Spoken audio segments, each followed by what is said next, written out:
um, where I am, but at least in the Diocese of Atlanta, I would expect to get to work with over the next couple of years.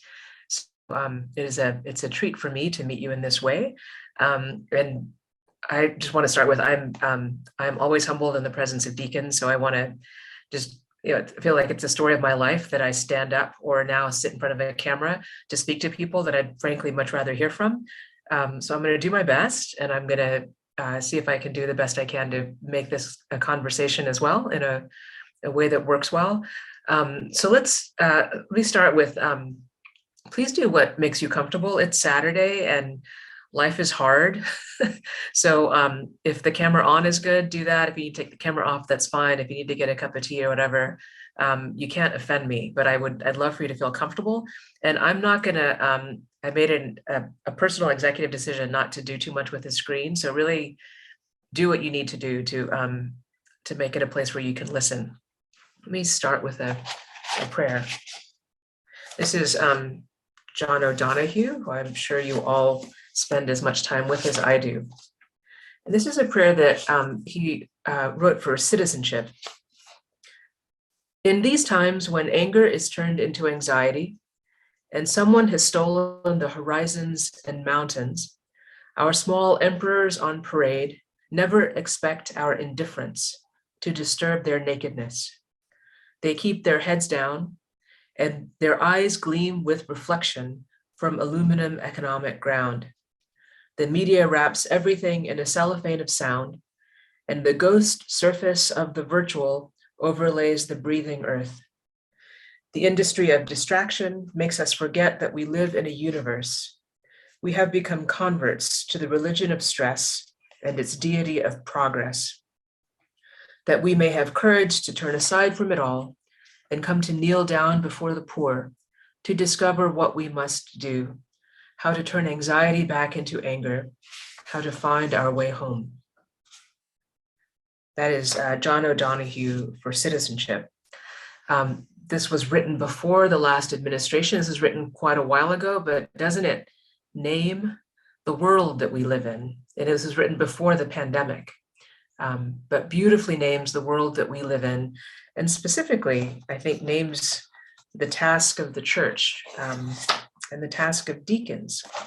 So I want to start, well, let me tell you where I'm going to go, because that always makes me a little bit more comfortable, and then I'll start.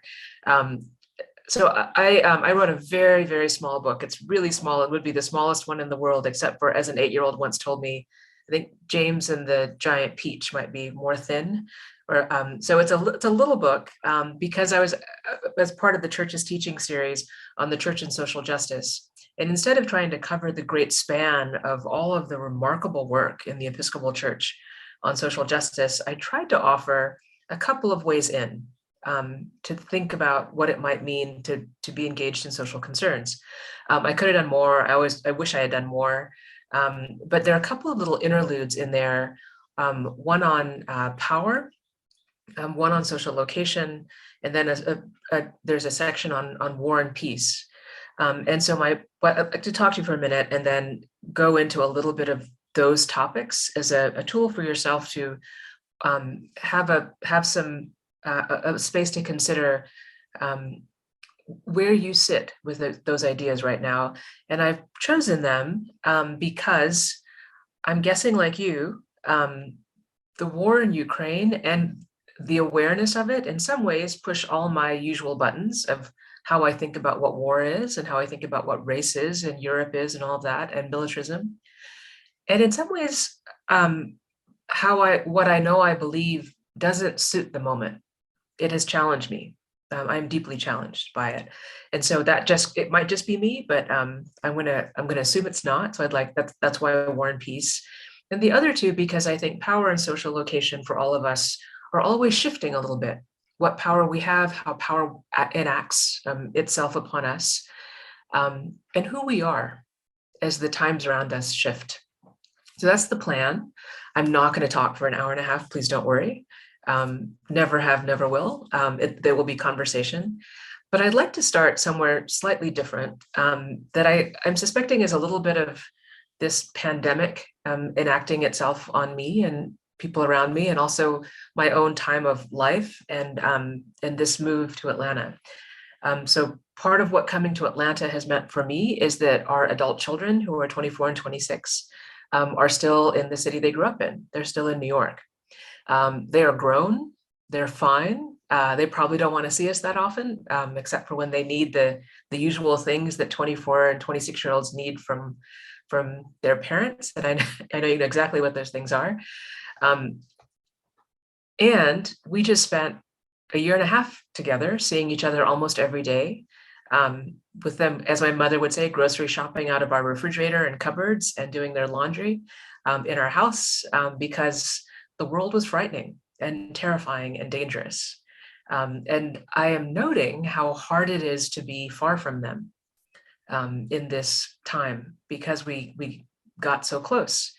And in noting that about myself, I have been thinking about a lot the value of kindness and gentleness in our lives. Now, not that I've lived an unkind or cruel life. I don't, that people have been unkind to me. But I feel very aware of how much I value it and how much I need it.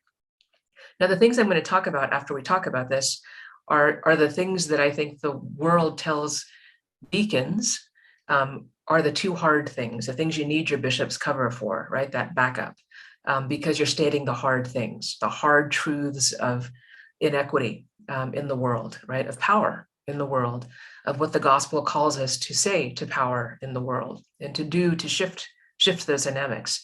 But the other end of what you all do, and I know this, and one we, in my experience, are less articulate about, is that you love people and you are gentle with them and you bring kindness, right? I've heard the Church of the Common Ground mentioned and Holy Comforter. Church of the Common Ground is the offices, at least, are housed at St. Luke's. And so we get to, it's part of our living in our offices that we see the coffee get made and the van get loaded and the supplies get loaded up, to meet people exactly where they are with what they need in the moment, and to stay attentive to it. And we also walk by those offices as the hard work of figuring out how to be an advocate and of doing advocacy with people is happening, right? That kindness, that gentleness with those in need, that attentiveness to those in need, turns into advocacy so quickly and must, right? And protection, all good things. That the kindness, for me, the kindness that is not just in service of the most vulnerable, the kindness that comes to me, that makes me less brittle and less fragile, that frankly meets my anger and meets my anxiety and takes it somewhere else, is very, very visible to me in this moment. I wonder if I'm the only one. Am I the only one? I'm kind of doubting it. I feel very aware of it and almost brought to tears by it. Simple kindnesses, right? And an awareness in myself that I can be simply kind as well and generous and not put down all the other pieces, but it seems new and different, my awareness of it. And so I'm going to ask you to call to mind, and I don't know what this does to the recording, so we'll have to just figure it out, but call to mind a kindness that someone has done for you recently. You can share it, you don't have to, but I'm going to ask you to call it to mind. You can chat it if you want.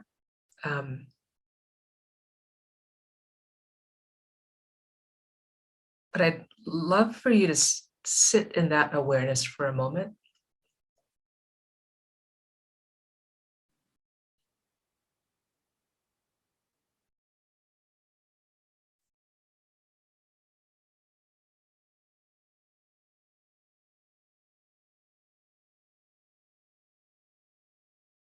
The one I'm calling to mind is that someone I love a lot, love dearly, took the time very recently to slow down a conversation we were in and point out that our starting points were very different, and that she had been triggered by the event that we had both seen together, whereas I had been inspired, frankly, inspired. It's like, this is what God's justice looks like. I was feeling it, frankly.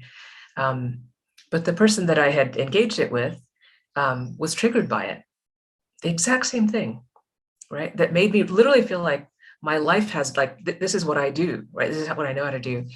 And they didn't use the language of triggering, but that's what they were saying. That's what they were describing, is that they walked out of that same experience feeling powerless, feeling like the solution was too quick and easy, that it wrapped up too easy, that the world doesn't work like that, right?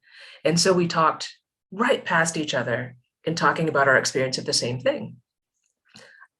We found ourselves trying to convince one another of the, I think, of course, right, like many things, very innocently, it's like, well, but of course, here's this good result, right? People change, is what I noticed at the end.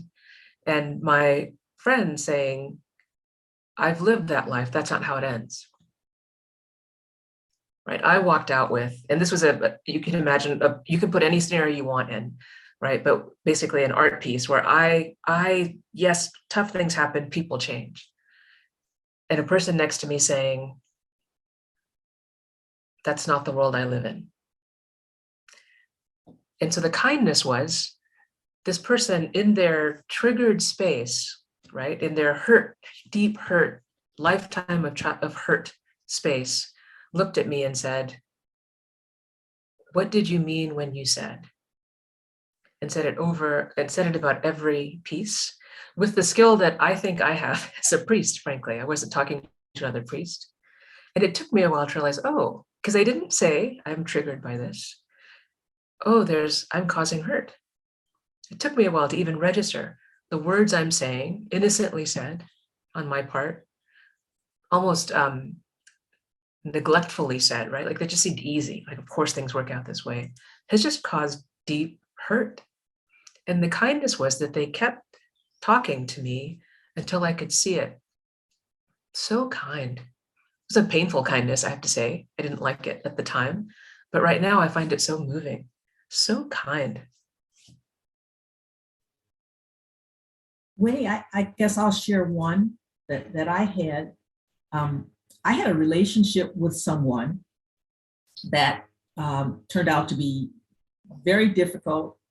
I had anger, I was hurt, and the person just sent me something that was important to him, and he thought that I would enjoy it, and he sent it to me, and I looked at the package and didn't even want to open it because I'm still angry. I didn't even want to open it. And when I opened it and saw this thing that I knew was important to him and that he loved, and he shared it with me, I smiled, I laughed, I sent him a message and said, thank you, because it helped. It's helping to ease the pain. So kindness, I will share that whenever and wherever I can. So thank you. I'll share that one with everyone. Thank you, Janet. It's interesting, and the one I'm seeing in the chat as well are the kindness that are interruptions, right? Interrupters. Thank you.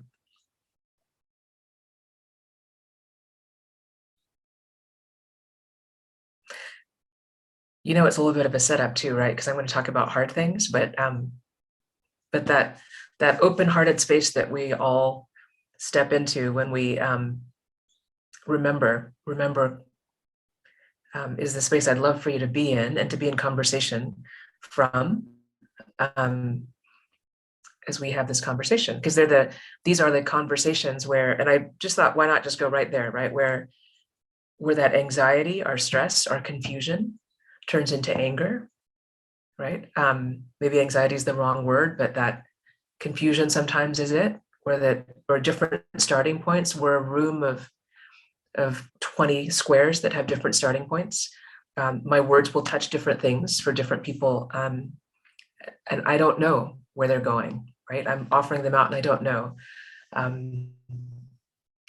So let's be interrupters if we need to be, and know that the point of the conversation is to hear together and to have more tools. And I say this in full acknowledgement. I love the way you all introduce yourselves. that I'm bringing some ideas to the table. I don't offer any extra wisdom or knowledge than you have. I'm just trying to start a conversation, and I don't. I have a friend who says she does questions and responses, not questions and answers, because she doesn't have any answers. And I think that's about right. I don't either, but I've got some tools that might start some conversation. All right. So thank you, and I hope you're feeling the kindness space. I'm going to start with social location. Who here, I'm guessing you all know what I'm talking about, has heard that term. It's a social work term. Social location. Y'all are a bunch of deacons. Is there anyone for whom that's a new term? Because sometimes there are other ways to describe it that are not that term. Okay, great. Thank you. Thank you for offering that. Then, so what I'm going to do is I have to read part of this. So I'm going to try to keep an eye on the screen, but I might not see if you put something in the chat. So I'm going to kind of get through this, and then we're going to talk about it. All right. So social location, and now I'm in the kind of in the social justice space and social change space, and this is about understanding where you fit in the landscape of the community that you stand in. I find this to be a really powerful tool as I understand what my assumptions are, or try to understand, and what I bring into a conversation or a community that I'm a part of. I'm thinking a lot about this right now because I'm new to the city. I know what my role is as the rector of St. Luke's. I know what it means to be a priest, sort of, in this place. I'm learning. But I'm thinking about what it means to be an Indian in Atlanta again. The last time I thought about that, I was 18 in Decatur, or 17. I'm thinking about what it means to be a woman. And in this time, right, when gender is talked about very differently than in other parts of my life.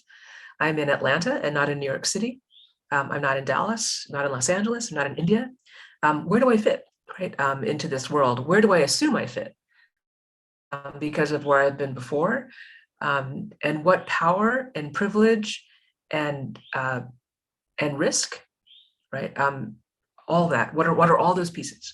What is that from before, and what is that today? So social location is a tool to help think about that. And so one way to think about the shift in social location is what it means to be a 25-year-old is very different than what it means to be 75-year-old in the same body, right? So there are all of these factors. So let me get to my part. So a friend of mine, that went to Union Seminary before me, was a priest in New York, taught a class on the New Testament. He was a New Testament scholar, top of his class when he was in school. He was the guy who was so smart that the rest of us thought, literally, what is the point, right, for the rest of us? He taught a New Testament class once at Sing Sing, which is the maximum security prison for men in New York State. And he said about that experience, he had taught in many other places, seminaries primarily, that the men there offered the most insightful reflection on Paul's writings that he had ever heard. And I heard earlier that a number of you are fans of Paul's. So think about that, right? So, and he said first that he was surprised, but then he said he realized, oh, of course they did. They're in prison. And Paul was so often in prison when he was writing. Their social location made all the difference in what they saw in the text. So I hope you hear that. It's not that that our social location, it's who we are, where we are, all the ways we understand ourselves, and literally where our bodies are sometimes influences how we see the world, right?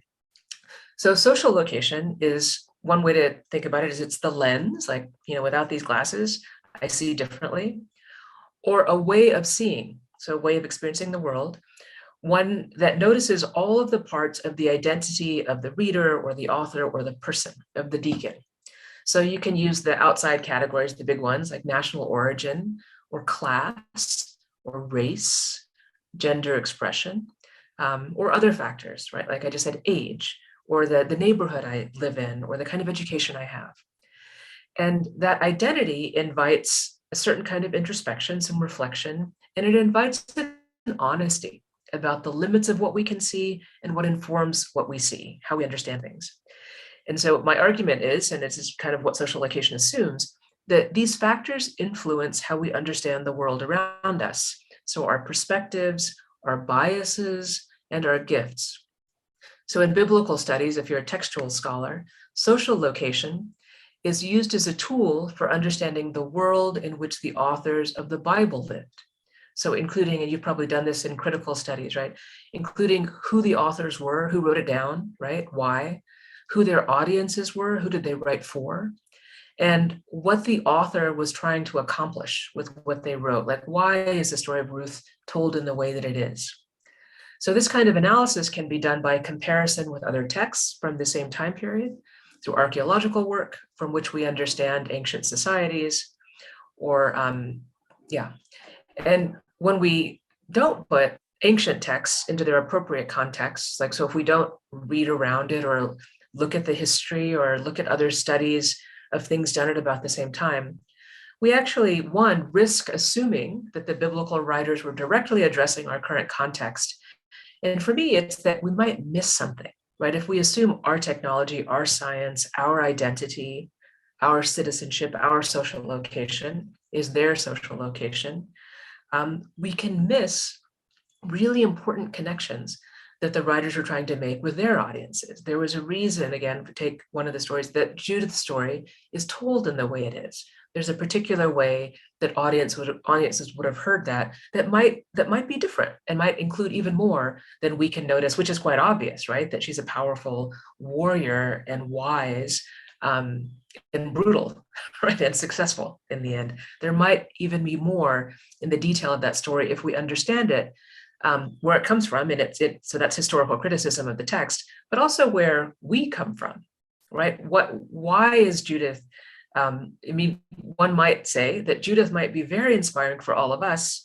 Judith might be less inspiring if we were kings, or if we had the possibility of being a king, or if we, in some way, were in a social position where we might be an invading army or something like that, or a part of an invading army. So if you are understanding yourself as the powerful in those ways, Judith is a pretty problematic story. It's a troubling story. So in sociology or in anti-oppression trainings, as we've heard there, we do anti-racism trainings here in the Episcopal Church, or in any setting where we're listening across perceived differences, right? Social location is the tool to locate ourselves concretely in time and place and history. This kind of identification can seem counterproductive to Christian community, right?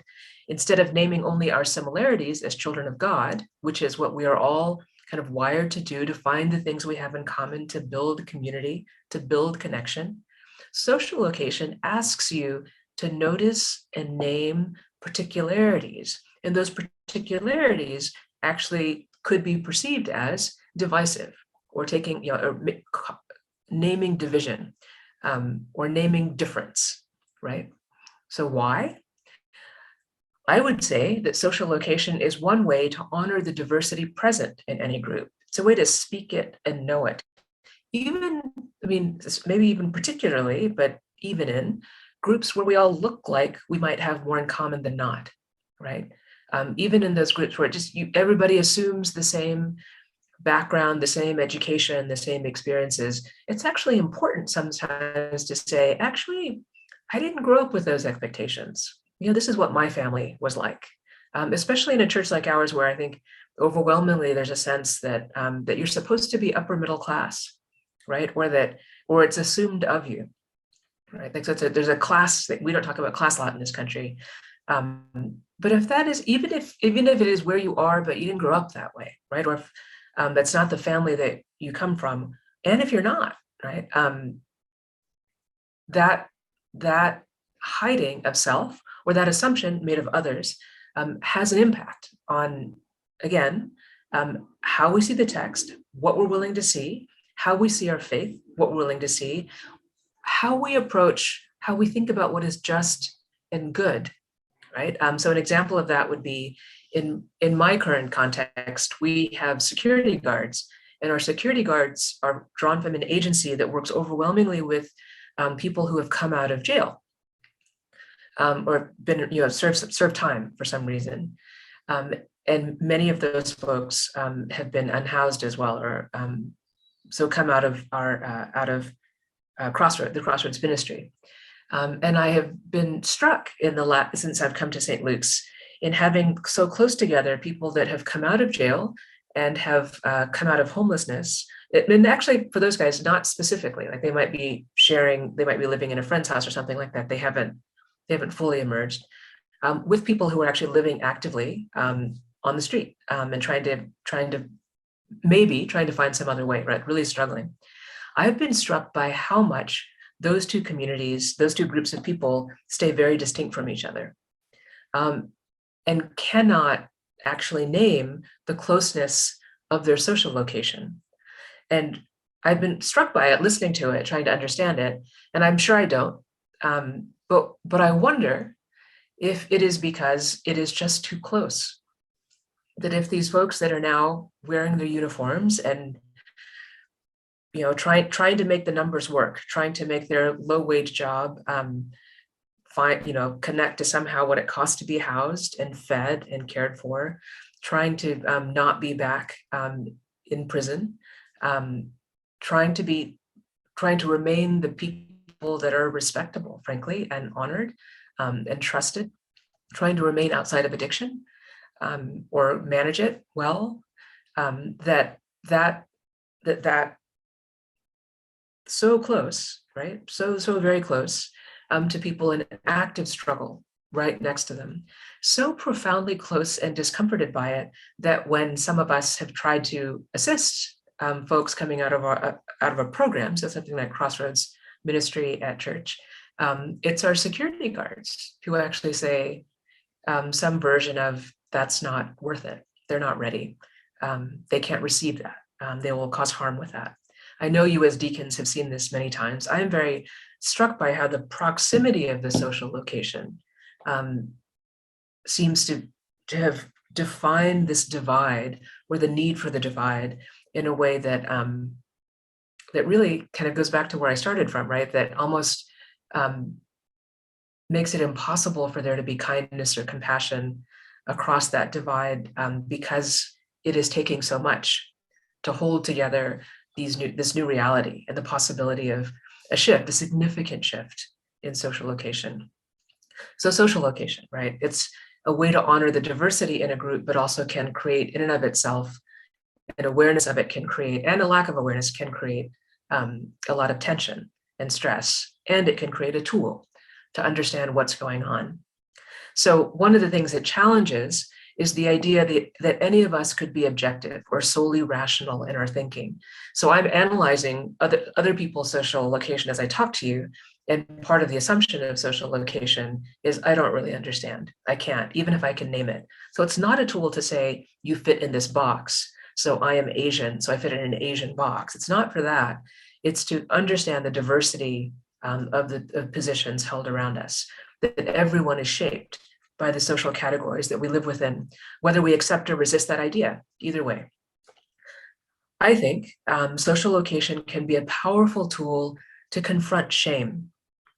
So whether people feel shame because of family origin, gender, class, wealth, race, immigration status, privilege, whatever it is, income, education, recognizing social location makes the facts of our lives merely that, just facts, and not moral shackles fraught with societal judgment. So I've said a lot there, but that is all these categories that we're naming, for many are moral categories. And what social location tries to do is to make them neutral. These are just facts. These are just things, and not even facts like deep facts, like not that like race is real or something like that, but that there's this category of race that functions in our society, and we get put in a box based on how people perceive us, and how the communities that we're from have been treated historically, right? Those aren't moral ideas; those are social ideas. We create them. Ideally, we can undo them, but they also affect how we experience the world.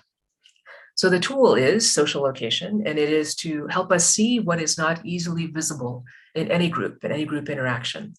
And it hopefully adds to the richness of conversation, opens our hearts to compassion and curiosity, and kindness, and helps us to see more of the diversity of perspectives that we need around the table. That diversity is sometimes deeply, deeply held, like the illustration that I told. It's not a matter of just changing position or changing my glasses. I mean, if I take these glasses off, it's not just that I see differently. Frankly, I can't see. I actually can't see you if I don't put these on, and if they don't work. And social location can be that profound, right? That it is defining, and cannot be shifted in some of those categories. So I'm going to invite you. Let's see, and let's see how this works, into some conversation. So I'm going to start to read this chat, which means I'm going to move my screen a little bit. You're welcome to put things in the chat. You're also welcome to speak if you want to unmute. You can also put your hand up. I know you'll know how to do that. And so let's start with who would be interested in trying to define your social location. You can't get it wrong. No one's gonna tell you did it wrong. So again, the categories I've named, things like gender, race, class, education, heritage, and you can include whatever you think it includes.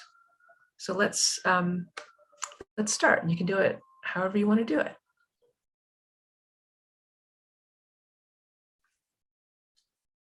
Okay, I'll take a shot since it's, I'm a nurse originally before I became a deacon. I was doing nursing for 45 years, so I did a lot of it at bedside and some administration. But then I also I worked in a free clinic up in Jasper that Carol was very familiar with because she was the director of that clinic. So we got to see people in different walks of life. So the people I took care of in the hospital at bedside were a different community, different social classes of all kinds, as opposed to those in just Jasper who were, Appalachia, mostly social classes, lower social class. Many of them experiencing total lack of medical care. And then the other part of I had like three different parts. And the part that when I served in the Army for 28 years in the Army Nurse Corps. Taking care of soldiers was totally a different experience than the care was not so much different, but it's the way you approached each of those different groups. And even now, even though I'm not practicing, I can translate those experiences into pastoral care, and regardless of where they are socially.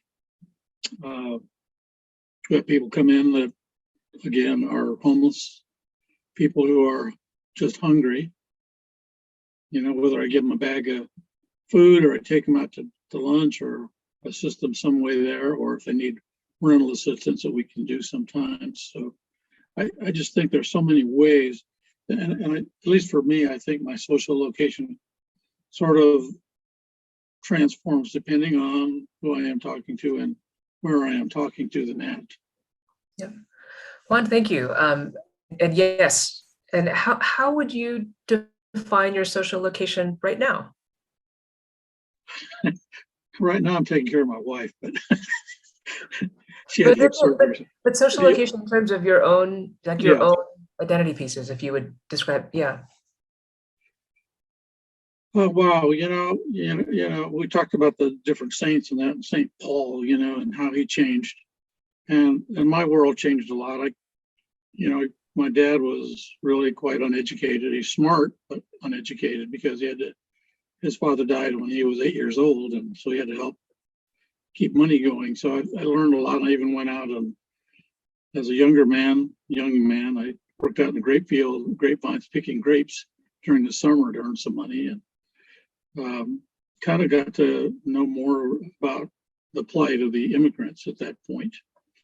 So I see myself in, I guess I see myself in kind of a forked social location, because of the different things I've experienced in my life.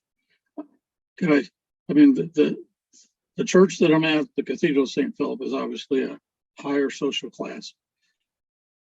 For the most part, the richer folks, Buckhead folks, but they still need that same pastoral care. And how do you sit down with them? And sometimes the things that we do, we're not even aware of. How we've touched somebody through their sickness, through their suffering, through whatever they're experiencing at that time. And I find that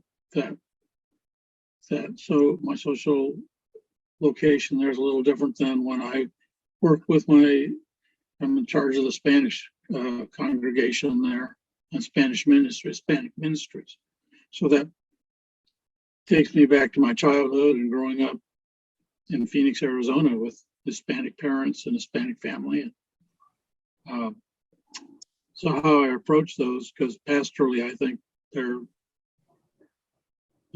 I try not to treat them differently, but there are some social differences there, and social location is a little different. So sometimes I have to go out and meet them where they're at, as opposed to the other side. So I don't know if that answered the question or not.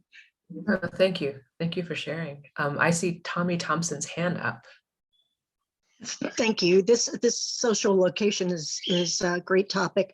A couple of things that came to mind. I work as a NAMI facilitator for people who have family members with mental illness, and I've been doing it for a number of years. And we realized that people who had family members that had mental illness and were facing incarceration had entirely different issues than those, that were just with I say just, but with, mental illness without incarceration issues. So we socially separated ourselves into a group, because I hear from the family members so often, can you guys hear me okay? Yeah, family members so often that they just don't understand what we're going through. And it's like, even though they've got a lot of similarities, they feel like their differences are not understandable. And I notice it too in standing in line. I'm the mother of a prisoner with schizophrenia. And I notice it too in standing in line at the prison, that those who have loved ones with mental illness are different than the family members of those who they're visiting don't have a mental illness. Even though they have very similar environment and everything, it's like the social location, even when we have so many things in common. And I loved your example of the security guards at St. Luke's. I mean, they've got so many things in common, but it's hard to see. And then finally, I'll say I have a husband who is a refugee immigrant. He came from Iraq. He's now a US citizen, but people who have not been associated with refugees just don't get it sometimes. They just don't understand. You can see it on television, but it's just not the same as knowing about the lived experience. So I really like this topic. Thank you very much. Thank you for sharing that. I appreciate that. I see Letty's hand up. Oh, microphone, sorry. Yes, something I learned after I was ordained a deacon is the fact that the Hispanic congregations itself is a social location. When you are working, I've been working with Father Fabio Sotelo for many years in San Beats, helping with the Hispanic congregation, and they never look for me to have a conversation about their life or their concerns. They always look at me like somebody is helping Father Fabio. And once I get ordained and then start to wear the collar, it's like they think automatically that you are closer to God. They ask you for prayers and everything. The collar tells them that you are closer to God, which I think is not true. I know people who's not wearing collar, they're closer than God and closer to God than me. And but then you start to discover stories of dysfunctional families, domestic violence, abuse, and you discover a whole work to work on prayer and support, even to let them know how to denounce some kind of things. So many women just understand that their husband hit them or abuse of them is normal because that's the husband, and that they have a right to do that, and they understand in that way. So it's not just a way to get enough from that circle of violence, physical, emotionally, or psychologically. Also is to educate them about that, which opportunities of life they have beyond that, this area where they think they have to be. And I think is incredible how many people are suffering and go to church smiling and even helping to some ministry when they have in self a real hell in their own homes. Thank you. Thank you, Letty. I see Christina's hand out. This has been extremely helpful to me, this idea of social location, which I was not familiar with, because my experience is that I get put in a box which I absolutely do not fit in. I'm an old white woman. I'm American, but I spent the first 35 years of my life living in other countries. I grew up in Thailand. I lived many years in India, in Africa, and in Malaysia. So I came to this country in my 30s. You'll understand this, Winnie, and I felt like a foreigner. I was completely a foreigner in this country, but I look like an American. I sound like an American. So it's been very hard for me to find a place here. But the place that I have found in my work as a deacon is with refugee families, being with people who are suddenly in this totally new culture where they're foreigners. And that has been very, very rewarding for me. And also for 25 years in Atlanta, I had a spouse group for the spouses of international students. And again, it was people that I could really relate to and understand where they were coming from. But this has been very helpful to me, so I thank you. Thank you. That's a great example of social location. That's right. Like of naming things that are not visible, right? You can name things that are visible as well. That works too, because but there are often when we do that work, there are things that are not visible, that are assumptions that people make about us. Yes. Quite powerful to claim for ourselves. Thank you. I see Faustina's hand up. I think this is very pertinent. The issue of social location, at least for me personally. Okay, I'm from Guyana, South America. So I am a migrant. I am Black, but then I'm not really Black in the sense that I am not part of I am a subgroup in the Black culture. And there is this understanding that migrants, especially Black people coming from the Caribbean, we walk barefoot, we live in houses made of trash, that kind of thing. And there's this assumption that you're not supposed to, I tell you the truth, it took me a while to learn and understand some of what you have to deal with, but or interpret what was being done. Because the thing is, when you get into church and you begin to work in a situation and you're accustomed, I come from a background, I was a senior public servant, I represented my country at the United Nations. I come from a background of just being able to, manage yourself in a situation. But that's not how people perceive you. So the first thing that you get is, you get pushback, but I couldn't understand some of the pushback until I learned that people were saying, who does she think she is? And this is within the church. You open your mouth and then you weren't supposed to be able to read as well as you read, or speak or articulate as well as you articulate, because you have an accent. And you're there working shoulder to shoulder with people that you think are your, fellow human beings. So I don't even bother to find out whether they're rich or poor.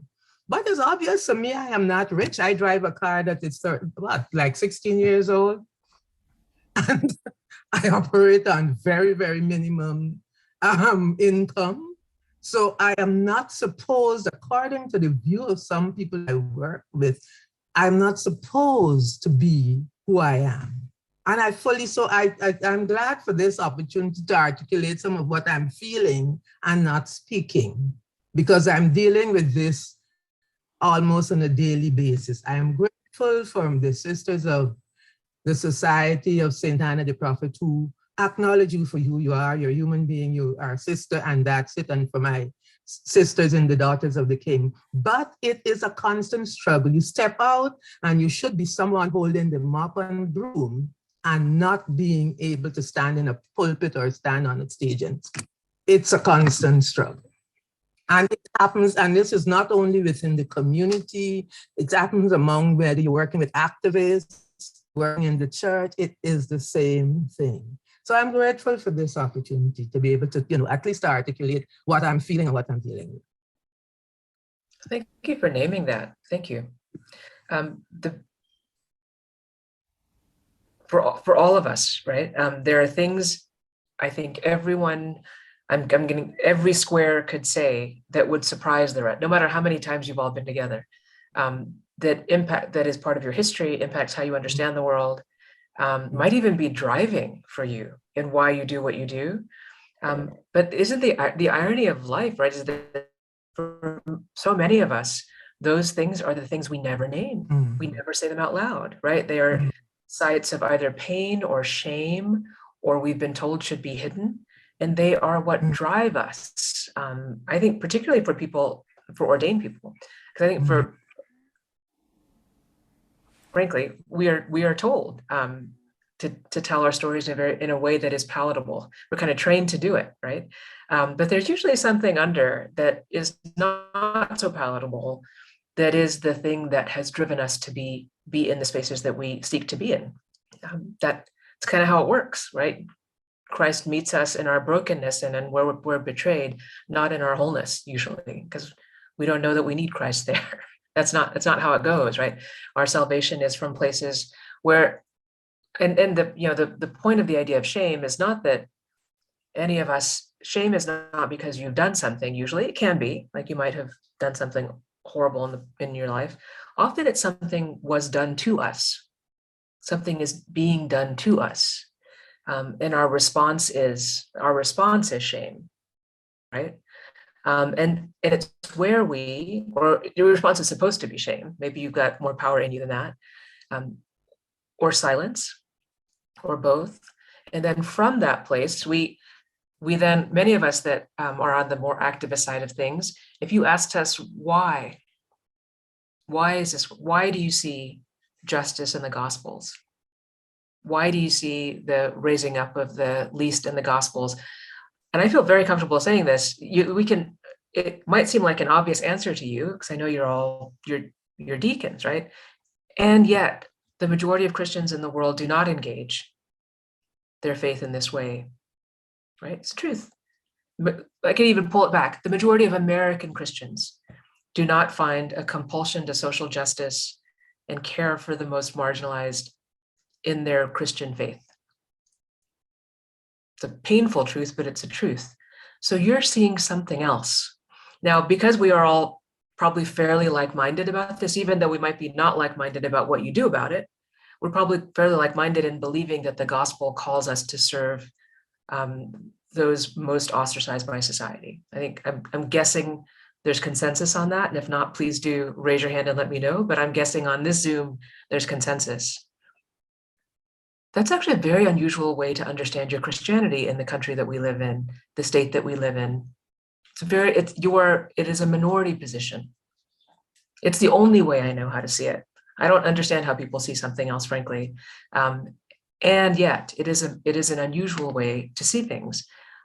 I'm going to put money on, I put all my money on, the reason you do is something has happened in your life that is defining for you, whether or not you would choose for it to be, that causes you to see the brokenness of the world and causes you to see the gospel connecting to it, having something to say to it. And I think one of the powerful tools for that is understanding where we stand, where we come from. So both how we function in our professional lives, as Juan has pointed out, as Festina has pointed out, how we function in our roles professionally, as a minister, all the different ways, right? In our families. But the other part is just quite specifically the bodies we occupy, the experiences we have had, and how the world sees us. So it's a powerful tool. There's a lot written about social location. I was first introduced to it in a theology class and this is a very braggy thing to say, but I had nothing to do with it. So it's like a humble brag, I think is what the young people will say. At Union Systematic Theology, when I was there, the introductory class was taught by James Cone, which was shocking to me that intro systematic theology, you're sitting with James Cone, very profoundly humbling and terrifying. And the first thing that he asked you to do was to sort out your social location. So we had some articles to read. Before he would let us engage theology, historical theology, which is what he taught, all the way through to current liberation movements, we had to name all the parts of our identity as we understood it.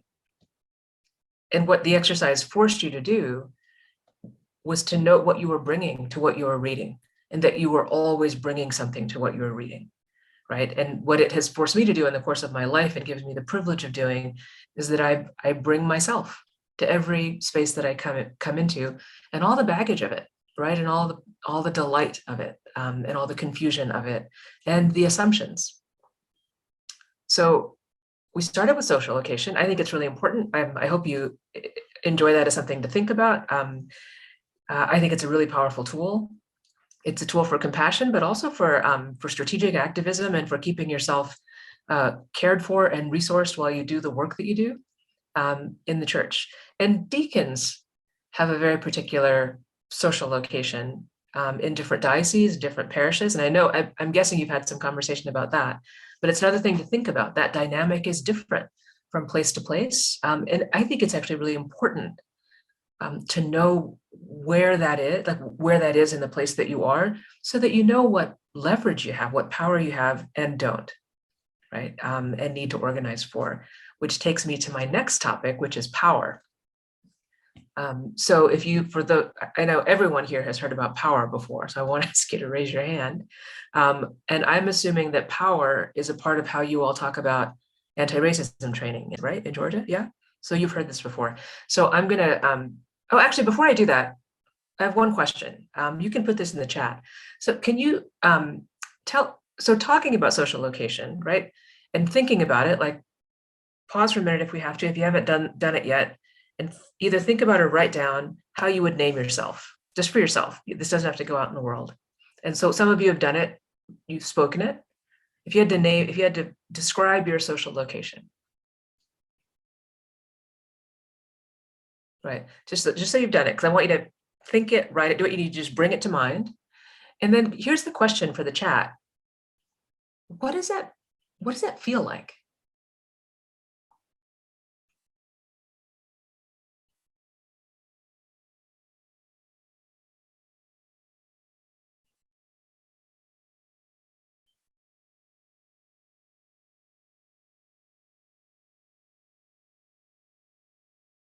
Yeah.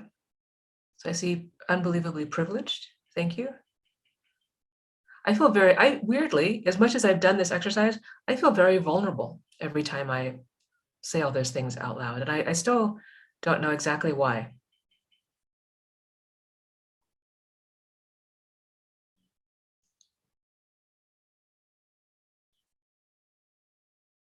Misunderstood. Thank you. Difficult and dangerous. Thank you.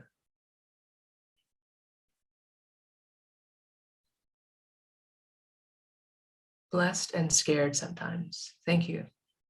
Humble. I did not get to be where I am on my own. Thank you. Humbled. Thank you.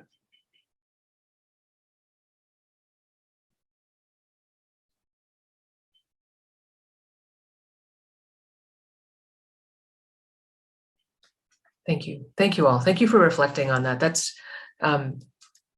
it can be a heavy lift. That's serious work to do. And when we think about the powers of evil and the forces of evil as like Walter Wink and Survivor, thank you. Thank you. And others tell us, right? The world asks you not to remember. The Bible tells us this. The world asks us to forget where we've come from, what our experiences are. The world asks us to pretend to be other than who we are. And our faith calls us to be true, right? Jesus meets us exactly where we are. Jesus can face it. Hopefully we can as well. So now I'm really going to move to the next topic. I love this one. I should have just stuck with this the whole time. So the next one is power. So I worked for Trinity Church on Wall Street for 5 years. And I started there. My initial title was a priest for justice and reconciliation. And then I moved to ministries and program coordination as we reorganized right before I left. So I was the priest for justice and reconciliation most of the time that I was there. It's a very fancy title. I liked it, frankly. I thought it was a pretty great title. Impossible to actually achieve in any way. And you might note some irony there. Trinity Church, Wall Street, is one of the wealthiest, if not the wealthiest church in the Anglican Communion. Trinity Church has power.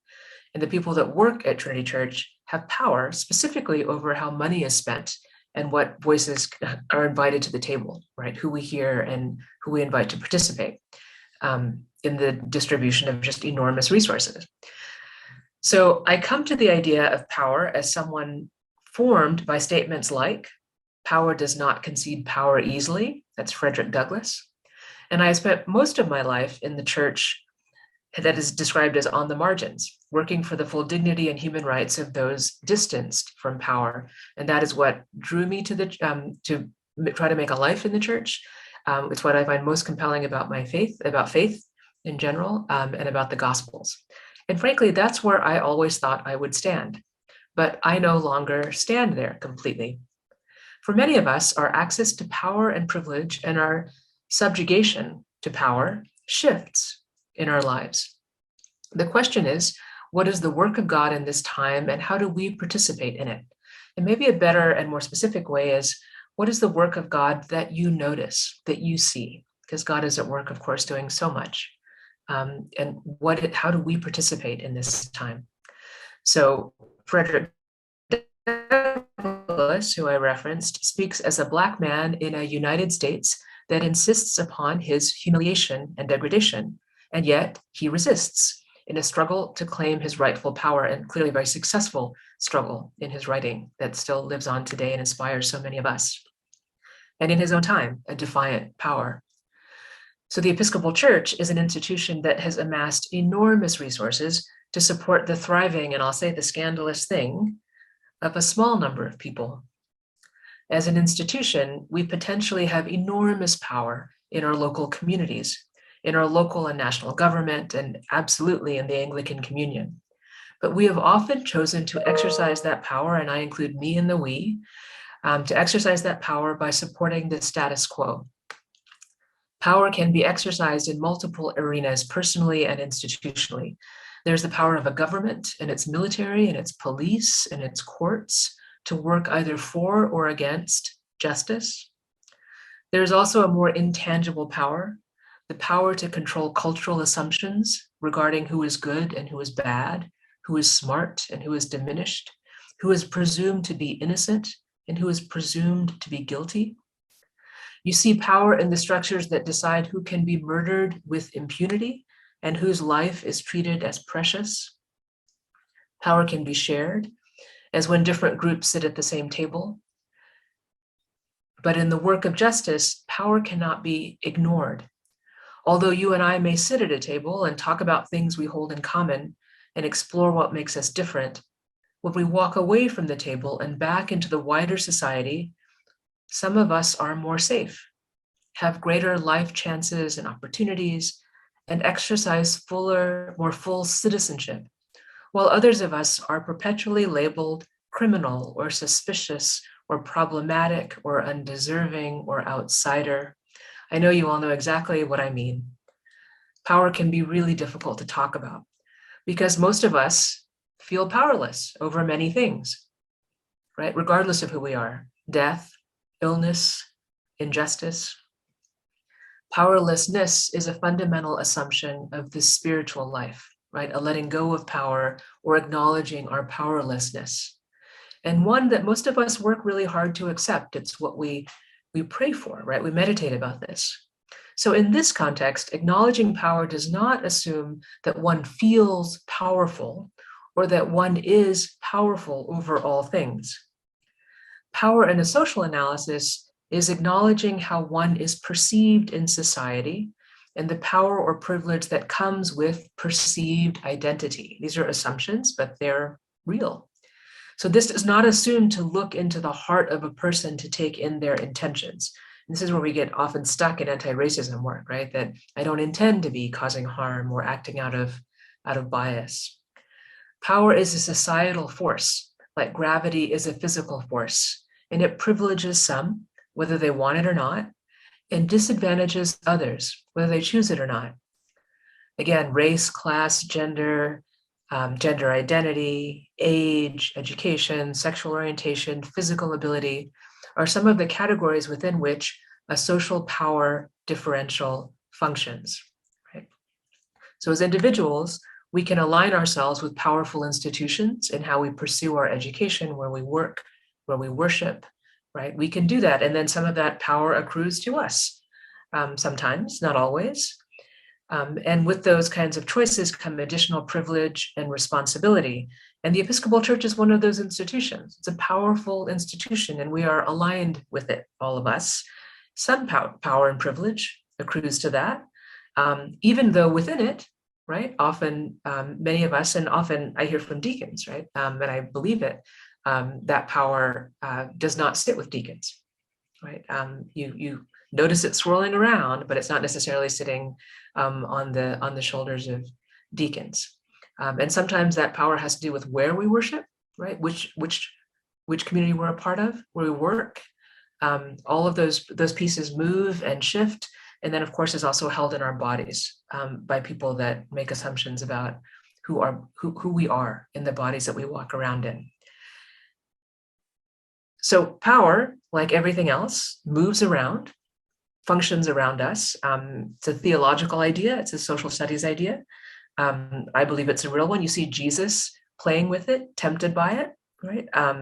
Deciding what to do with it. So it's in the Bible. You see it in the letters of Paul.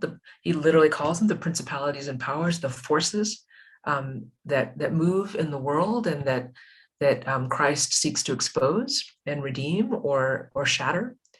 I know in our work on anti-racism, racism is defined as discrimination plus power, right? In other words, your personal bias plus the capacity to impact another person's life based on that bias, right? Discrimination plus power.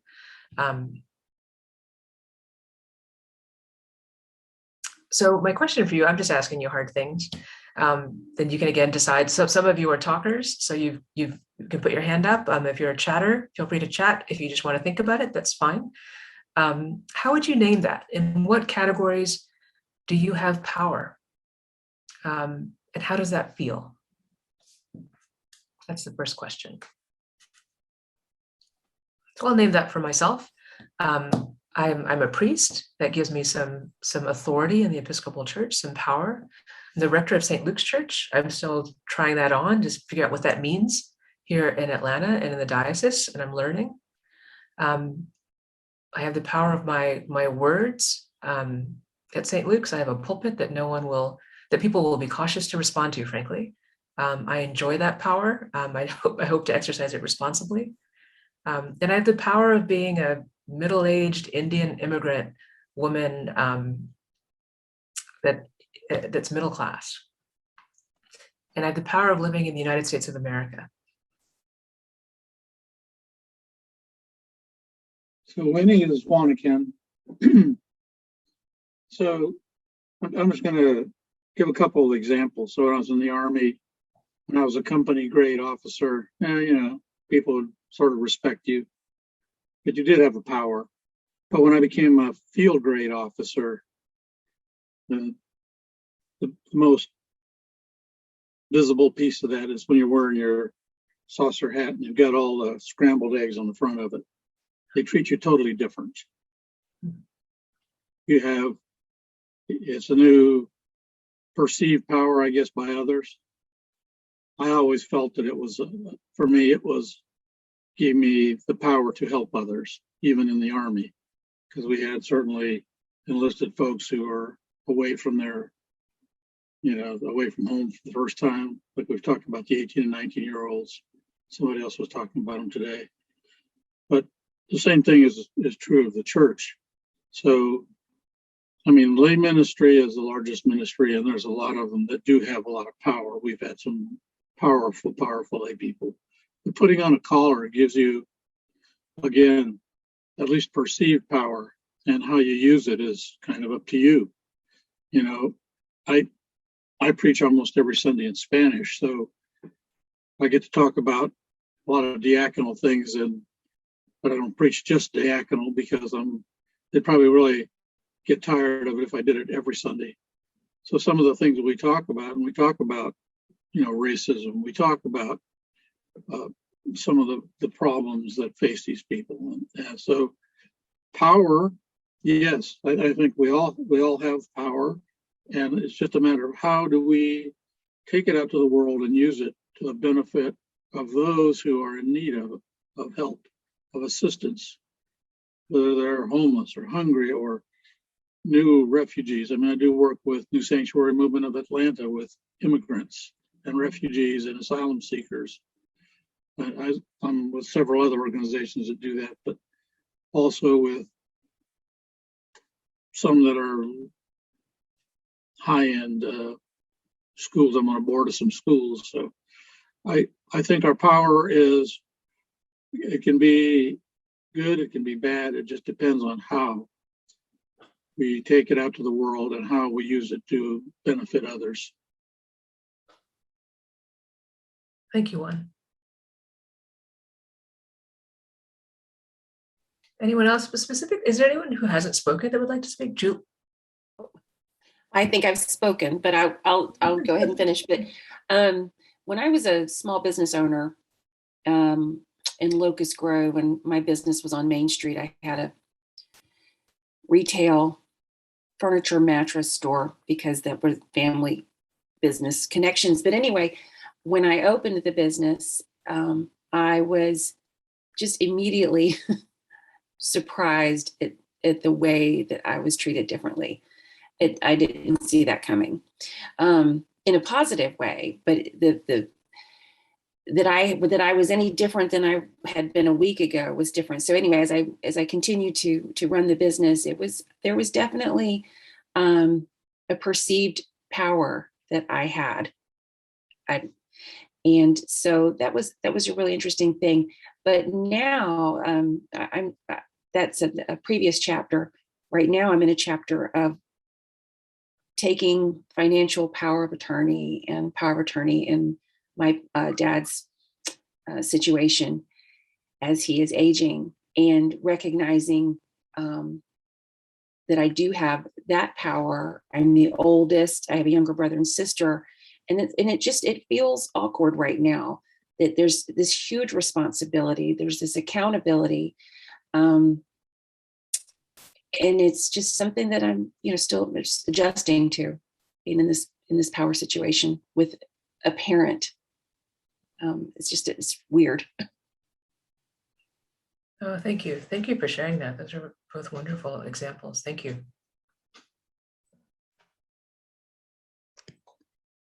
I would like to share something about power. And I guess I look at it a little, I'm looking at it from just a basic human point of view, is how we interact with each other as it relates to words.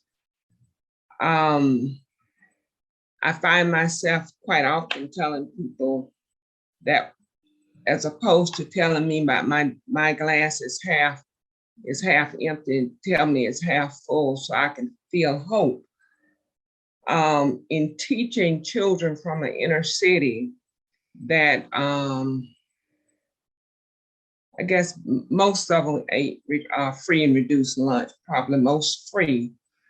You have to use words to, I found myself learning how to use words to give them hope so that they were engaged in my science, because they really could not see where they needed to know about an atom or a subscript. And so taking that from the classroom into the world, you have the power to make people feel valuable, feel that they have worth. I went to the grocery store early this morning, and this senior was coming in and she was having difficulty getting into the store. So I kind of waited on her, and then I got her a buggy, and I told her, I said, "You would like a buggy? Would you like a grocery cart?" And she went like, you work here?" And I say, "No, but I'm here for you this morning, just to be nice." And went around the store with her to find a couple of items that she was having difficulty finding. For me, that's power, because it enables someone to do what they need to do. And in this case, she was shopping for her grandchildren. So with words and just kind actions, or not putting all the focus on yourself, you can extend yourself to other people so that they can feel the power of God's love, just being a human being, not being special, not wearing a collar. Or I just like to think that some of the teachers who went the extra mile for a little shy girl, God is not asking me to do the same for someone else. For me, power is in words and actions. Thank you, Florence. Thank you. I'll say something. So I put in the chat about sometimes I think we have more power than we actually do. And I think sometimes we don't recognize power that we actually have, perhaps because we're not very comfortable with that power. And I think I can think of two arenas where that was really brought home to me. One is parenthood. I mean, I think for most of us who have children, before we had kids, right, we thought we could, protect them from everything. We could raise them right. We could teach them this. They'd be like that, whatever, because we would have the right toys or the right, whatever. And of course, none of that was true. And now as a grandmother, a new grandmother, I'm watching my children starting to realize some of those things too. But at the same time, I had tremendous power to hurt my children. I had tremendous power to support them. And sometimes I didn't always recognize that as clearly as I do looking back.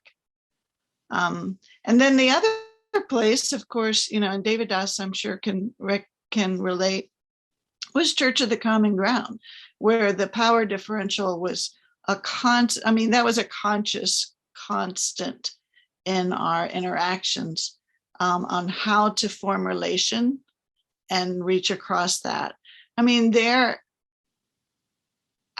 sometimes when I first started, I suppose I thought I had the power to improve lives or whatever, to change things. And sometimes I did, and sometimes I didn't. My strongest power was in forming relationship with the people of common ground that many of whom I still have a relationship with. And, but, it also taught me I had the power to go to the bathroom in a house.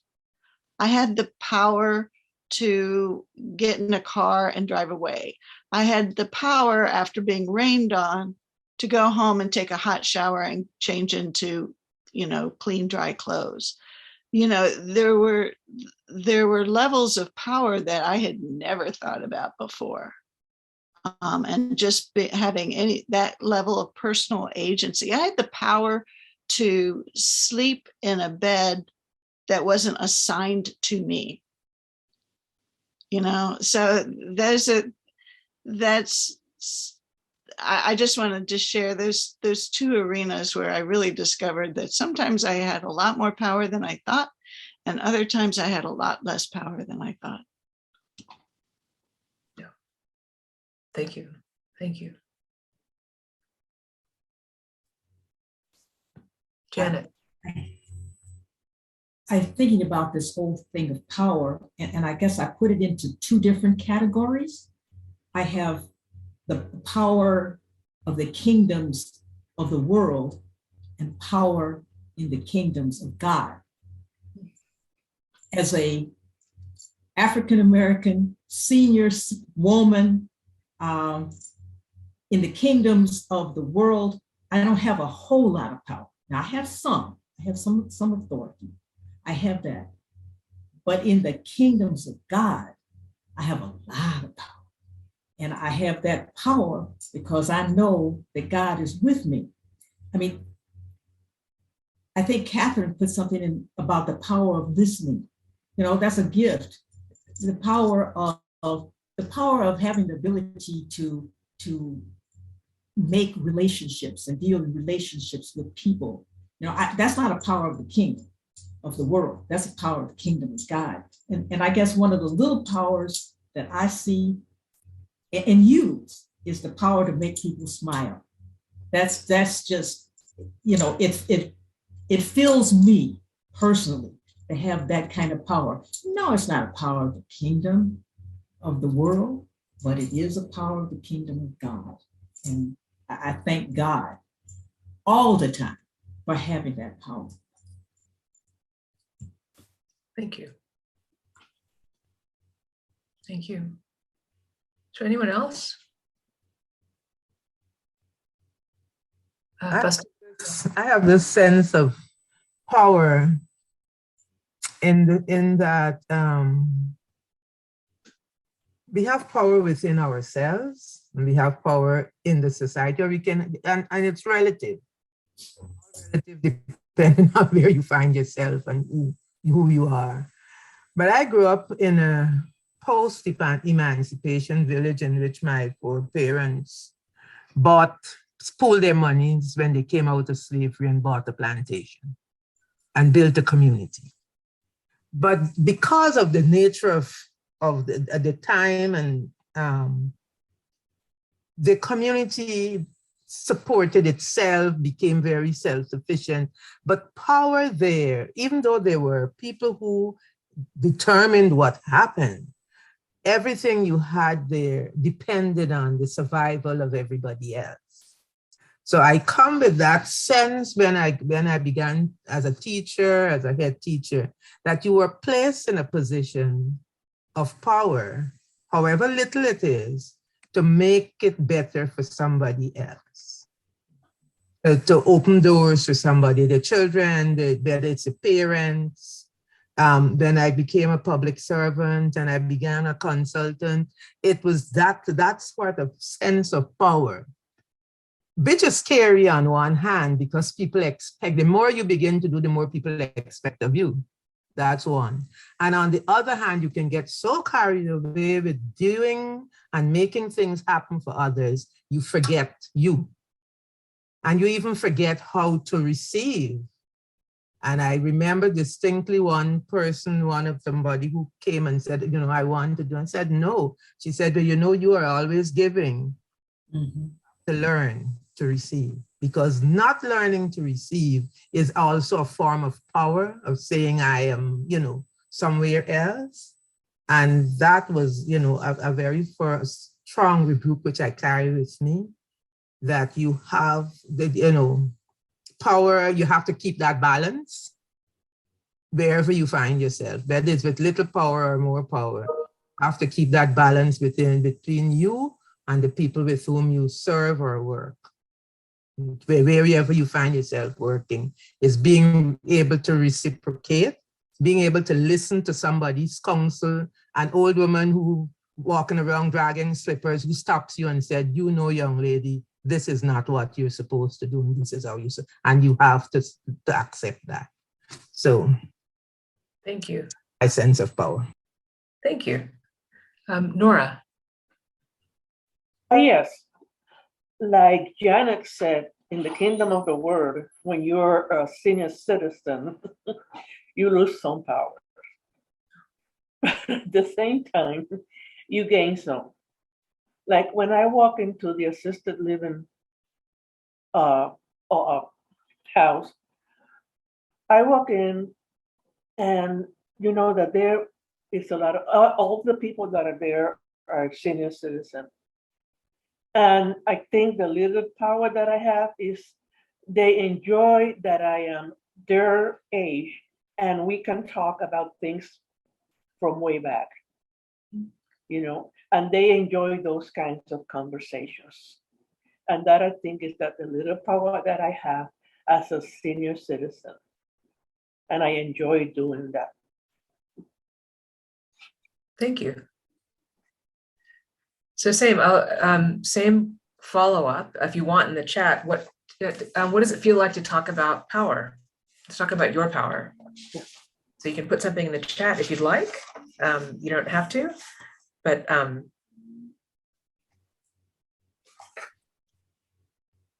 you can. Yeah, there it is. And then how I want to wrap up is, so I mean, I'm sure the method is pretty transparent. I firmly believe that the work of our vocation in the church is that we are working out our spiritual journey alongside whatever roles of leadership or service we have in the church. It's the same thing. Your spiritual, I think it's really hard or almost impossible to do the work of leadership if you think your spiritual journey is somewhere else. It's right there. It's in there. Whether you think you're working it out or not, that's what's happening. I think we find ourselves sometimes in leadership and wonder why it doesn't take, like why it's not working. And I think those things have, the questions that drive you, the place you come from, the person you are, right? How you understand yourself is so key to how you express the authority of the role as a minister. I would say ordained or not ordained, like that. It's all of a piece. It's the same. So we find ourselves working out our questions either consciously or unconsciously. And in general, it's better to do it consciously if you can, but we can't always, but if you can, and these are tools, these kinds of tools are to help you do that, right? I use them to help me understand where I am and what I'm wondering about. And if I am clear-headed about that, I can see it in everything I do. These are, you can see it. If I'm not clear-headed about it, I can look back and see it. I can see I did that because actually this was the thing I was wondering about. This is where I was. This is what it triggered in me or pushed in me. So I wish for you the delight of a ministry that gives you a lot of time in which you are clear about the journey that you're on, both spiritually and vocationally, as the same journey, or at least very, very close and parallel. that what you're working out over here is what you're working out over here, that God walks with you in those ways. I'm going to close with a prayer. May the light of your soul bless your work with love and warmth of heart. May you see in it what you do. May you see in what you do the beauty of your soul. May the sacredness of your work bring light and renewal to those who work with you and to those who see and receive your work. May your work never exhaust you. May it release wellsprings of refreshment, inspiration, and excitement. May you never become lost in bland absences. May the day never burden. May dawn find hope in your heart, approaching your new day with dreams, possibilities, and promises. May evening find you gracious and fulfilled. May you go into the night blessed, sheltered, and protected. May your soul calm, console, and renew you. Thank you. Wow. Thank you. Thank you, Winnie.